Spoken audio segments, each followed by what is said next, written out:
بسم اللہ الرحمن الرحیم۔ حضرت ابو امامہ رضی اللہ تعالی عنہ سے روایت ہے، وہ فرماتے ہیں کہ نبی اکرم صلی اللہ علیہ وسلم نے ارشاد فرمایا کہ جو شخص گھر سے اچھی طرح وضو کرتا ہے اور فرض نماز ادا کرنے کے لیے کسی مسجد کا رخ ادا کرتا ہے تو اللہ رب العزت اس کو اتنا ثواب عطا کرتے ہیں کہ جو حج ادا کرنے کے لیے احرام باندھتا ہے اور حج ادا کرنے جاتا ہے تو اتنا ثواب ملتا ہے۔ اور اسی طرح اللہ کے نبی نے فرمایا کہ جو شخص وضو کرتا ہے اور تھوڑی سی مشقت اٹھاتا ہے چاشت کی نماز ادا کرنے کے لیے تو اس کو ایک عمرے کا ثواب ملتا ہے۔ اور اسی طرح جو شخص جو ہے نا فرض نماز ادا کرتا ہے اور اس کے بعد کوئی ایسا جو ہے نا فضول کام نہیں کرتا دوسری نماز تک، درمیان میں کوئی جو ہے نا فضول قسم کا کام نہیں کرتا، فضول قسم کی گفتگو نہیں کرتا،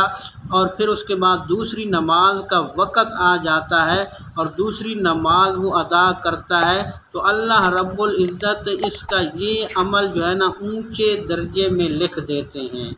ویڈیو اچھی لگی ہے تو اس ویڈیو کو لائک ضرور کر دینا اور میرے چینل کو بھی ضرور سبسکرائب کر دیں۔ بسم اللہ الرحمن الرحیم۔ حضرت سعید بن مسیب رضی اللہ تعالی عنہ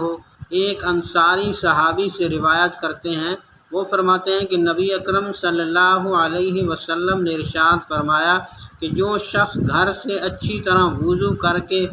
مسجد کی طرف نکلتا ہے تو اس کے دائیں قدم اٹھانے پر اس کی ایک برائی مٹا دی جاتی ہے۔